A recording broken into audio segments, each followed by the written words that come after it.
गायन के क्षेत्र में हैं, आप एक कलाकार हैं, तो थोड़ा सा हम चाहेंगे पहले वो जनता को सुनाइए। प्रेम प्रभु का बरस रहा है, पीले अमृत प्यासे, सातों तीरथ तेरे अंदर बाहर किसे तलाशे। पहले हम चाहेंगे एक बार अपना जो है कि आप परिचय दीजिए अपने मुखारबिंदु से। मेरा नाम नीलांजन है।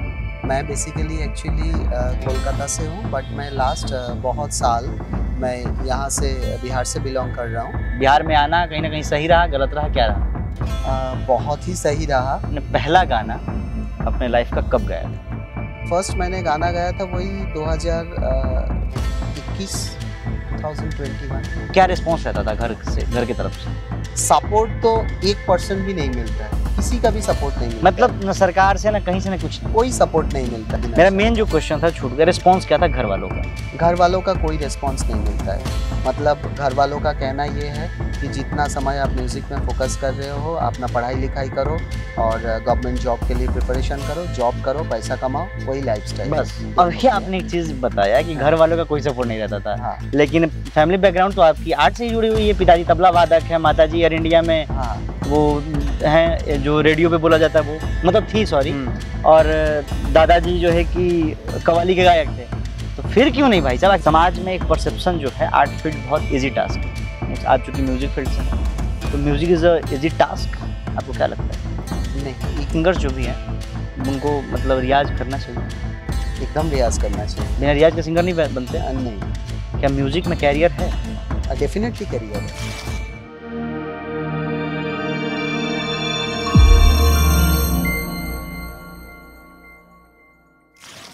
पहले तो हम चाहेंगे नीलांचल जी थोड़ा सा कोई आलाप या फिर कुछ वैसी चीज़ें जो संगीत की दुनिया में संक्षेप में अगर परिचय देना हो कि आप गायन के क्षेत्र में हैं, आप एक कलाकार हैं, तो थोड़ा सा हम चाहेंगे पहले वो जनता को सुनाइए, कुछ भी जो आपको पसंद हो। प्रेम प्रभु का बरस रहा है, पीले अमृत प्यासे, सातों तीरथ तेरे अंदर बाहर किसे तलाशे। कण कण में हरी, क्षण क्षण में हरी, मुस्कानों में असुअन में हरी, मन के आगे तूने खोली तो ही दर्शन पाएगा, पता नहीं किस रूप में आकर नारायण मिल जाएगा, पता नहीं किस रूप में आकर नारायण मिल जाएगा। बहुत उम्दा, बहुत बहुत धन्यवाद कि मेरे डिमांड पे आपने गाया ये। पहले तो आपको परिचय दे दें कि हमें तो आप पहचानते हैं, शुभम सिंह, और आप देखना शुरू कर चुके हैं देखिए टॉक्स। लेकिन आज इस इंटरव्यू में कुछ खास होने वाला है। आप लोगों को तमाम गांव की समस्याएं और नेताओं की बात सुनाते सुनाते हम भी थोड़ा सा चाहते थे कि ब्रेक लिया जाए, और ब्रेक के दौरान हमारे साथ हमारे भाई साहब हैं, नाम है नीलांचल जी, और इनसे भी इनका परिचय करवाते हैं। ये गायन के क्षेत्र में बहुत अच्छा नाम एक बनाए हुए हैं अपने जो है कि कार्यशैली से, अपने गायन से, अपने अच्छे गायन से। तो पहले तो बहुत बहुत स्वागत है नीलांचल जी आपका हमारे चैनल में। पहले हम चाहेंगे एक बार अपना जो है कि आप परिचय दीजिए अपने मुखारबिंदु से। मेरा नाम नीलांजन है। मैं बेसिकली एक्चुअली कोलकाता से हूँ, बट मैं लास्ट बहुत साल मैं यहाँ से बिहार से बिलोंग कर रहा हूँ। और मैं म्यूज़िक बचपन से ही मेरा म्यूज़िक में इंटरेस्ट था, और आज भी मैं म्यूज़िक सीख रहा हूँ और सिखा भी रहा हूँ। बहुत सारे स्कूल्स में मैं सिखा रहा हूँ। एज ए टीचर भी आप काम कर रहे हैं? एज ए टीचर के तौर पर। अच्छा, आपने एक चीज़ अभी बताया कि आप हैं वेस्ट बंगाल से, लेकिन आप पिछले काफ़ी टाइम से बिहार में शिफ्ट हो चुके हैं, तो थोड़ा सा बात करना चाहेंगे बिहार पे, कैसा रहा बिहार में आना? कहीं ना कहीं सही रहा, गलत रहा, क्या रहा? बहुत ही सही रहा। एक्चुअली इस स्टेट से मुझे जितना मिला है, मेरे अपने स्टेट से उसका कुछ भी नहीं मिला है। और मैंने जब यहाँ पर आया था, मैंने म्यूज़िक सीखना शुरू किया था। पहले तो मैं बचपन से ही मुझे म्यूज़िक के फील्ड में जाने का एक इच्छा था, लेकिन बहुत सारे ऐसे सर्कमस्टेंसेस था कि जिसके चलते मैं वहाँ पर नहीं जा पाया। लेकिन जब मैं यहाँ पर आया, आने के बाद मैंने चीज़ों को देखा। हम देखे कि यहाँ से वाराणसी बहुत नज़दीक है, वहाँ क्लासिकल के एकदम घराना है। तो मैं धीरे धीरे मेरा इंटरेस्ट और बढ़ा और मैंने म्यूज़िक यहीं पर स्टार्ट किया। और आज जो भी हूँ, जितने भी हूँ, सभी मुझे यहीं से ही मिला है। चलिए ठीक। आपसे मेरा देखिए इसी से जुड़ा एक प्रश्न होगा, आपने पहला गाना अपने लाइफ का कब गाया था? पहला गाना एक्चुअली मैं तो म्यूज़िक मोटा मोटी मैंने प्रोफेशनली सीखना स्टार्ट किए थे 2017 में। और फिर फर्स्ट मैंने गाना गाया था वही 2021 2021। पहला गाना उसी वक्त। हाँ। कोई पहला इनाम जो आपको याद हो कि नहीं ये फर्स्ट टाइम जैसे मेमोरेबल होता है ना कि यार मेरे कार्यों द्वारा मुझे मतलब प्रोत्साहित किया गया या फिर कुछ भी ऐसा याद जो इनाम तो मुझे बहुत सारे अवार्ड्स मिला है। और फर्स्ट इनाम मुझे शायद वाराणसी लीजेंड सिंगिंग अवार्ड मिला है पहला। तो उस वक्त क्या मोमेंट थे दिमाग में, क्या चीजें चल रही थी अगर जब मिला? मुझे क्योंकि दिमाग में स्पेशल होगा भाई आप सबके लिए। मेरे यही चलता था कि हाँ मैं कर सकता हूँ। मेरा मतलब हम अगर इसमें लगे रहेंगे, अगर मैं करूँगा तो डेफिनेटली मेरा जो गोल है, मेरा जो टारगेट है, मैं उसको अचीव कर सकता हूँ। ये कहीं ना कहीं हिम्मत आई उससे। हाँ। चलिए ठीक। थोड़ा सा हम जानना चाहेंगे आपकी, चूँकि देखिए ये फील्ड जो आपने चुना है आर्ट वाला, नाम बहुत छोटा सा है लेकिन प्रैक्टिकल जीवन में और रील को छोड़कर रियल लाइफ में इसके बहुत सारे ड्रॉबैक सुनने को मिलते हैं घर वालों से। चूँकि कोई भी घर वाला नहीं चाहता है कि मेरा बच्चा लंबा समय तक संघर्ष करे, हालांकि और सारे फील्डों से इस फील्ड में संघर्ष है कि नहीं? तो क्या रिस्पॉन्स रहता था घर की तरफ से?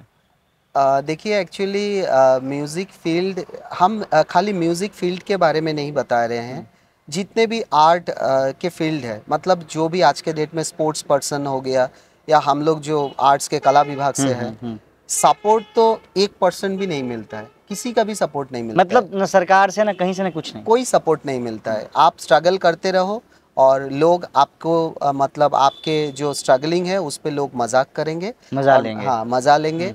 और जब आप सक्सेस हो जाएंगे तो आपके पीछे पीछे पीछे पीछे आएंगे कि हम भी आपके बहुत अच्छे दोस्त हैं, लेकिन साथ देने वाले उस समय, जिस समय आपका मतलब आप स्ट्रगलिंग पीरियड में रहेंगे तो उस समय साथ देने वाले कोई नहीं होते हैं। लेकिन हाँ कुछ ऐसे दोस्त मित्र भी मेरे साथ में जो यही कही है कि जो लोग मुझे मतलब पर्सनली, आज मैं आपके यहाँ पर भी आया हूँ तो वो भी आप मेरे दोस्त है, मित्र है, तो इतना सपोर्ट आपसे मिला।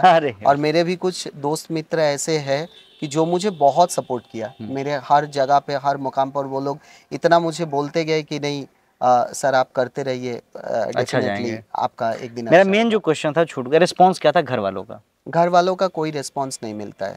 मतलब घर वालों का कहना ये है कि जितना समय आप म्यूज़िक में फोकस कर रहे हो, अपना पढ़ाई लिखाई करो और गवर्नमेंट जॉब के लिए प्रिपरेशन करो, जॉब करो, पैसा कमाओ, वही लाइफस्टाइल बस घिसी पिटी जिंदगी जो सब कर रहे हैं उस। हाँ। अच्छा, थोड़ा सा इसी पे हम जानना चाहेंगे आपकी फैमिली बैकग्राउंड क्या है, लोग क्या है परिवार में, मतलब जैसे क्या फील्ड रहा है? फैमिली बैकग्राउंड, मेरी मम्मी आपके ऑल इंडिया रेडियो के आर्टिस्ट थी। अच्छा। उनका नाम श्यामोली राय है। और पापा भी तबला वादक थे, है भी। बाबा कवाली के बहुत अच्छे सिंगर थे, लेकिन अभी बाबा के अभी आपने एक चीज बताया कि घर वालों का कोई सपोर्ट नहीं रहता था, लेकिन फैमिली बैकग्राउंड तो आपकी आर्ट से ही जुड़ी हुई है। पिताजी तबला वादक है, माताजी एयर इंडिया में वो है जो रेडियो पे बोला जाता है वो, मतलब थी, सॉरी। और दादाजी जो है कि कवाली के गायक थे। तो फिर क्यों नहीं भाई साहब, आखिर घर में मतलब इतना? एक्चुअली उस समय का कुछ अलग था, सिचुएशन कुछ अलग था। आज के डेट में कंपटीशन बहुत ज़्यादा है, तो कंपटीशन के फील्ड में ये लोग सोचते हैं कि मैं उतना तक नहीं पहुंच पाऊंगा। अच्छा, या मैं उतना आपकी कैपेसिटी को जज कहीं ना कहीं। एग्जैक्टली। मतलब मेन तो यही चीज़ है। हाँ, ठीक है, नहीं कर पाएगा। हाँ, बड़ा कष्ट है क्योंकि वो लोग झेल चुके हैं। चलिए ठीक। देखिए समाज में एक परसेप्शन जो है, आर्ट फील्ड बहुत इजी टास्क है। आप चूंकि म्यूजिक फील्ड से हैं, तो music is a easy task, आपको क्या लगता है? नहीं, इजी टास्क तो एकदम नहीं है। क्यों नहीं? म्यूजिक एक सब्जेक्ट है जो बाकी आपके सब्जेक्ट के लिए, अगर आप बीपीएससी के प्रिपरेशन कर रहे हैं या यूपीएससी के प्रिपरेशन कर रहे हैं, उसके लिए आपको जितना पढ़ना पड़ता है, जितना स्टडी करना पड़ता है, म्यूज़िक के फील्ड में ही उतना ही आपको मेहनत करना पड़ेगा। और लगातार मेहनत, मतलब जैसे आप बीपीएससी के एग्जाम्स का प्रिपरेशन कर रहे हैं, एक साल में आपका खत्म हो गया कि एक साल में आप पास हो गए, लेकिन म्यूजिक फील्ड में ये नहीं कि एक साल में, आपका एक गला प्रिपेयर होने में मिनिमम आपके 10 इयर्स के, मतलब जैसे जॉब्स पाने के लिए बुक्स को रट्टा मारना पड़ता है, वैसे म्यूजिक सेक्टर में आलाप करना, मतलब रियाज करना पड़ता है। रियाज करना पड़ता है। आप कितने घंटा करते हो रियाज? मैं एवरीडे सुबह शाम मिला करके 5 to 6 आवर्स एवरीडे। 6 घंटा रियाज करते हो भाई साहब आप? हाँ, पर डे। मतलब वो रियाज में कैसे क्या रहता होगा, थोड़ा सा वो बताना चाहेंगे? थोड़ा सा जैसे सुबह मॉर्निंग में हम लोग जब कोई नोट्स को गाते हैं तो जो अभी मैंने नोट्स को गाया, तो मैंने नोट्स का क्या होता है कि जब हम लोग अगर कोई आम पब्लिक उसको गा रहे हैं ठीक तो ठीक। पहले तो वो सुर में नहीं गा पाएंगे। उसको सुर में लाने के लिए और सुर को बैठाने के लिए, सुर को अंडरस्टैंडिंग करने के लिए बहुत सारे ऐसे तमाम रियाज है जो करना पड़ता है। सुबह खाली सा का रियाज करने में 10 मिनट लग जाता है, ओम का रियाज सिर्फ करने सा का रियाज करने में 10 हाँ, मिनट। और अच्छा, फिर ये मैटर क्लासिकल मैटर रागाज करता है? हाँ, जैसे सिंगर्स जो भी हैं उनको मतलब रियाज करना चाहिए? एकदम रियाज करना चाहिए। बिना रियाज के सिंगर नहीं बनते? नहीं, मतलब मेहनत इस फील्ड में भी है? हाँ बहुत ये ज़्यादा। मैंने इसलिए पूछा, आप लोग जो भी मतलब आर्ट फील्ड में जाना चाहते हैं, आप लोगों को लगता है कि बस माइक उठाएंगे और सा रे गा मा पा धा नि सा जो भी है हाँ, अलंकार वो बोल देंगे और आपको आ जाएगा। नहीं भैया, ऐसा कुछ नहीं है। ये जो मिथ आपके दिमाग में जो भी डाला हो, इससे दूर हटिए। इसमें भी मेहनत है। जैसे आप किसी भी एग्जाम को क्वालिफाई करने के लिए या फिर जो भी करने के लिए संघर्ष करना पड़ता है, हाँ बहुत तो इसमें ज़्यादा, भी आपको रगड़ना पड़ेगा। बहुत ज़्यादा। अच्छा देखिए, इसी से मेरा एक और जुड़ा सवाल रहेगा, क्या म्यूजिक में कैरियर है? डेफिनेटली करियर है। क्या कोई पैमाना है इसका, मतलब हाँ, कि आज के डेट में, पहले के ज़माने में क्या था कि अभी देखिए कि बिहार के बीपीएससी के डिपार्टमेंट में एक म्यूज़िक टीचर अलग से हर स्कूल में प्रोवाइड किया जा रहा है। तो अगर आप ग्रेजुएशन कंप्लीट करते हैं, ग्रेजुएशन कंप्लीट करने के बाद आपका अगर म्यूज़िक फील्ड में अगर आपके इंटरेस्टेड हो, आप क्लास 12 के बाद ही आप इसके ऊपर डिग्री लेना स्टार्ट कर दीजिए। अगर आप चाहते हैं कि नहीं मुझे गवर्नमेंट जॉब में जाना है, अगर आप चाहते हैं कि आपको प्राइवेट जॉब में जाना है म्यूज़िक फील्ड में, आप 4-5 साल सीखिए, उसके बाद आराम से कोई ना कोई प्राइवेट स्कूल, गवर्नमेंट स्कूल, कोई कॉलेज में आप एडजस्ट हो सकते हैं। लेकिन मेरा टारगेट जो है कि बहुत बड़े पैमानों पर काम करना, कि मैं बॉलीवुड लेवल तक मैं जाना चाहता हूँ और उसके ऊपर जाना लिए, मतलब तो उसके लिए तो आपको लगातार मतलब मेहनत करनी है। लगे रहना पड़ेगा। चलिए, और बिना मेहनत के कुछ होने वाला हाँ, भी नहीं है इस संसार में। देखिए, कलाकारों की जहाँ तक बात होती है तो हर कला का अपना अपना सम्मान होता है। हाँ, तो इसी से मेरा एक आपसे जुड़ा सवाल होगा, क्या बिहार में या फिर बिहार के अलावा भी जहाँ भी, चूंकि आप लोग जाते रहते हैं शोज़ के लिए, तो क्या रिस्पेक्ट मिलता है जो वो चाहिए, मतलब ऐसा? शुरू शुरू में तो जब स्ट्रगलिंग पीरियड में थे, अभी भी मतलब ये नहीं कह रहा हूँ कि मैं बहुत ज़्यादा स्ट्रगलिंग से बाहर हूँ, लेकिन अभी पहले से बहुत अच्छा मतलब जो भी चीज़ है कि क्योंकि रिसेंटली मैं बिहार कला संस्कृति विभाग से भी मैं अवार्डेड हूँ, तो पहले से अभी बहुत चीज़ों का, लेकिन रिस्पेक्ट के बाद जहाँ पर आता है, कोई शुरू के दिन में कोई कोई ऐसे भी कहता था कि आओ गाना गाओ और 10 रुपया ना मिले घर चले जाओ। Free of cost? हाँ, अरे वाह रे वाह। तो अपना मतलब ये है कि काम करते करते नजर बन रहा है, चेहरा वैल्यूएबल हो रहा है, हाँ, तो लोग कहीं ना कहीं अब हाँ, वो दे रहे हैं। हाँ, वही बात है, जब तक अपने आप को साबित नहीं करेंगे तो समाज भी एक्सेप्ट बस नहीं बस करने बस। वाले। खैर, आप अपने पैशन को फॉलो करते हैं, ये म्यूजिक आपका पैशन है? हाँ, डेफिनेटली माय पैशन है। तो इस पैशन को फॉलो करते करते, और आपने बताया कि आप स्कूल्स में भी पढ़ाते हो किसी किसी स्कूल्स में, तो ये सारी चीज़ें मैनेज कैसे करते हो? चूंकि रियाज भी करना है सुबह शाम, गले को फिट भी रखना है, तो ये कैसे होता है? पहले मैं कुछ स्कूलों में, मैं अभी फ़िलहाल न्यूज़ चैनल के सामने मैं स्कूल का नाम नहीं लेना चाह रहा हूँ, बट मैं पहले किसी स्कूल में 2-3 स्कूल में मैं एज ए टीचर मैं पढ़ा भी रहा था। लेकिन चाहे वहाँ के मतलब अथॉरिटी हो, चाहे कोई भी हो, एक आर्टिस्ट को कोई नहीं समझ पाते हैं। उनके लिए खाली यही है कि आप स्कूल में आ रहे हो तो आपको इतना टाइम मुझे देना पड़ेगा, इतना स्कूल में। और आर्टिस्ट का क्या होता है कि स्पेशली हम लोग जो वोकल आर्टिस्ट हैं, हम लोग ज़्यादा देर पर अगर पढ़ा रहे हैं या बच्चों के बीच में चिल्ला रहे हैं तो गला डैमेज होने लगता है, बैठने लगेगा फिर। अनट्यून्ड होने लगता है।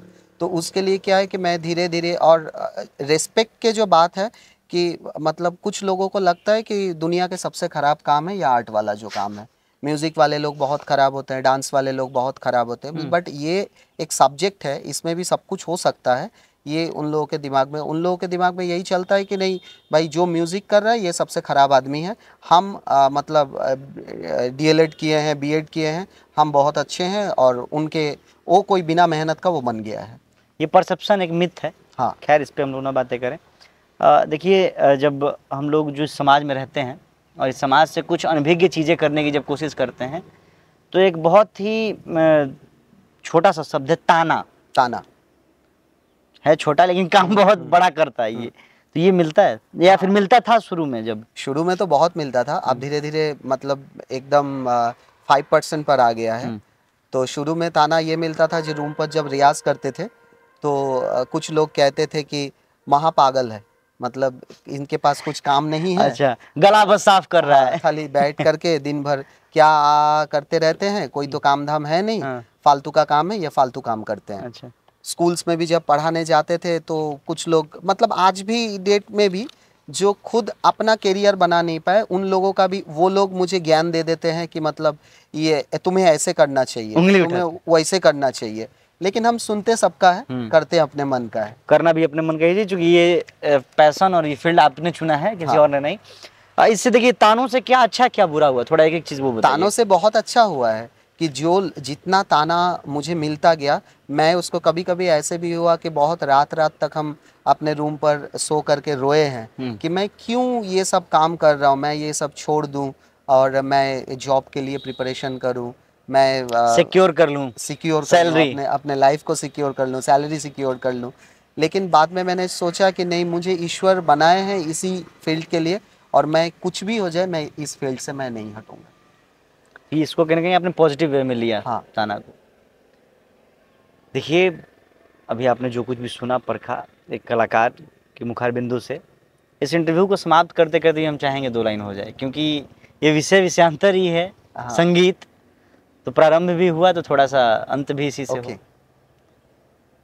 हम तेरे बिन अब रह नहीं सकते, तेरे बिना क्या वजूद मेरा, तुझसे जुदा अगर हो जाएंगे तो खुद से ही हो जाएंगे जुदा, क्योंकि तुम ही हो, अब तुम ही हो जिंदगी, अब तुम ही हो चैन भी, मेरा दर्द भी, मेरी आशिकी, अब तुम ही हो। आपने गला का उतार चढ़ाव किया, हमको थोड़ा बहुत जो समझ में आया मैंने पकड़ा। अंत में हम चाहेंगे जो लोग देख रहे हैं इस वीडियो को, इस खबर को, उनसे क्या कहना चाहिए? अगर उन व्यूवर्स में से कोई संगीत के फील्ड में आना चाहते हों या फिर सोच रहे हों, तो उनसे क्या कहना चाहिएगा? वैसे जो यंगस्टर हैं, मेरा मैसेज यही है कि आज के डेट में मैं ये देखता हूँ, बहुत सारे भोजपुरी गाना मैं सुनता हूँ, हिंदी गाना भी सुनता हूँ। देखिए, बिना मेहनत का कुछ नहीं होता है, आपको प्रैक्टिस करना पड़ेगा। म्यूज़िक फील्ड में आने के लिए सबसे बड़ा जो चीज़ है कि आपको साधना करना पड़ेगा। सारेगामा पाधा निसा के बगैर आप अगर सोचेंगे कि म्यूज़िक फील्ड में आप अपना करियर बना लेंगे, so that is not possible. आपको अभ्यास करना ही पड़ेगा। विदाउट प्रैक्टिस हाँ, कुछ नहीं है इधर। नहीं। और रेगुलर प्रैक्टिस, ये नहीं है कि आज मैं शादी में चला गया तो आज मैं गाना नहीं गाऊंगा, कल मेरा एग्ज़ाम्स है। जैसे आपके रेगुलर रूटीन है कि मुझे नहाना है, मुझे खाना है, मुझे स्कूल जाना है, मुझे ऑफिस जाना है, तो सोना भी है, तो वैसे रेगुलर रूटीन के अंदर में इसको भी रखना है कि एवरीडे हमको रियाज भी करना है। रियाज से थोड़ा सा जुड़ा हुआ प्रश्न है, रियाज गले से होगा, और गले को अच्छा बनाए रखने के लिए हाँ। आप क्या बारीकियां या फिर क्या कुछ करते हैं? मैं स्पेशली इंडियन क्लासिकल म्यूज़िक से जुड़ा हुआ हूँ। मैं राग गाता हूँ, तान सरगम प्रैक्टिस करता हूँ। लेकिन बॉलीवुड म्यूज़िक में जाने के लिए कुछ ऐसे रियाज भी होता है जिसको हम लोग कहते हैं कि टेक्निकली डेवलपमेंट होना, कि खाली तान सरगम गाने से, बहुत लोग तान सरगम गाते हैं, क्लासिकल गाते हैं, लेकिन उसका वोकल उस तरह के डेवलप नहीं है। बॉलीवुड म्यूज़िक में जाने के लिए बहुत सारे ऐसे टेक्निकली जो चीज़ है, जिस चीज़ों को डेवलपमेंट करना पड़ता है। तो जैसे ये मतलब, चूंकि देखिए हम अगर चिल्ला देते हैं 2 मिनट लगातार, तो हाँ। गला बैठ जाएगा, खराश आ जाएगा इसमें। हाँ। तो आप लोग गले को मेंटेन करने के लिए कुछ ना कुछ वैसा चीज लेते हैं, या फिर क्या मतलब इसके लिए क्या करते हैं आप लोग? मेरा नहीं, ये, जैसे हाँ, मेरा या कुछ, गुनगुना पानी पीना जैसे होता है ना? हाँ, मैं ठंडा पानी कभी नहीं पीता हूँ। अच्छा। और दूसरी बात ये है कि मैं जो है बाहर, जब मैं रोड साइड में रहता हूँ, तो रोड साइड में स्पेशली हम अवॉइड करते हैं फ़ोन कॉल्स। बात नहीं करना है? नहीं, फ़ोन तो कॉल्स फिर को मतलब हम, हाई पिच पे बात करना होगा हाँ, इसलिए? जैसे मैं मेरे दोस्त, किसी दोस्त के साथ बात करें, वो बहुत ज़ोर से चिल्ला करके हाई नोट पे बात कर रहा है। अच्छा, मैंने एक चीज़ और नोटिस किया, जब इंटरव्यू भी स्टार्ट हुआ तो आपने अपना परिचय भी बहुत साइलेंट वॉइस में दिया। मतलब हाँ। अब चूंकि हम लोग बोलते हैं तो एकदम ये फलानवा ये ऐसे हाँ। करके, चूंकि हमको तो इंट्रोड्यूस करना होता है थोड़ा सा हाँ। माहौल बना के, तो आपने बहुत साइलेंट वे में अपना इंट्रोड्यूस किया।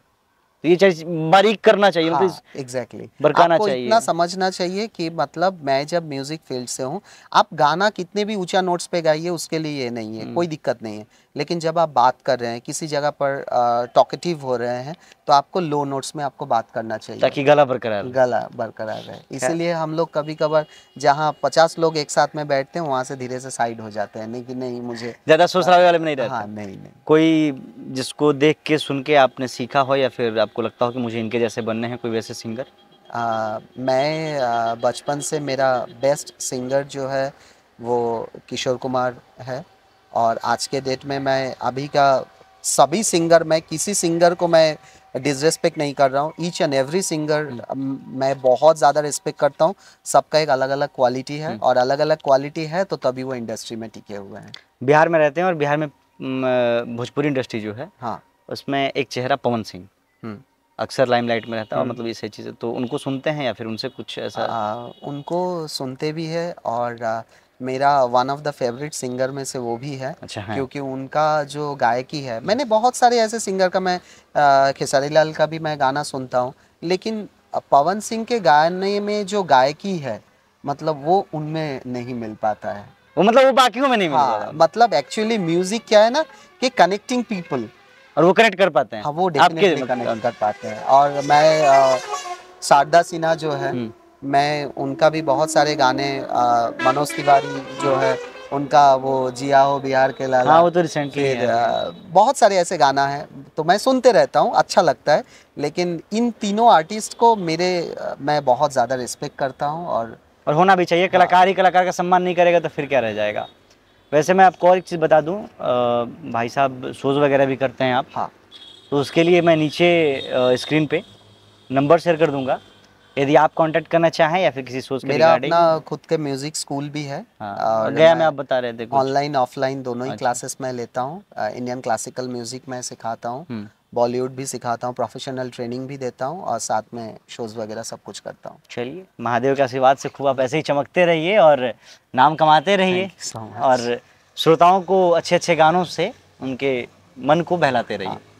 चलिए, इसी सब बातचीत के साथ इस इंटरव्यू को यहीं पर समाप्त करते हैं। आप सभी से फिर मिलते हैं किसी अन्य क्षेत्र में अन्य बातों के साथ। यदि आपके मन मस्तिष्क में कोई सवाल हो, कोई चीज़ हो, टका टिप्पणी हो, तो आप नीचे कमेंट बॉक्स में कर सकते हैं। धन्यवाद, बहुत बहुत धन्यवाद नीलांचल जी आपका हमारे साथ समय देने के लिए।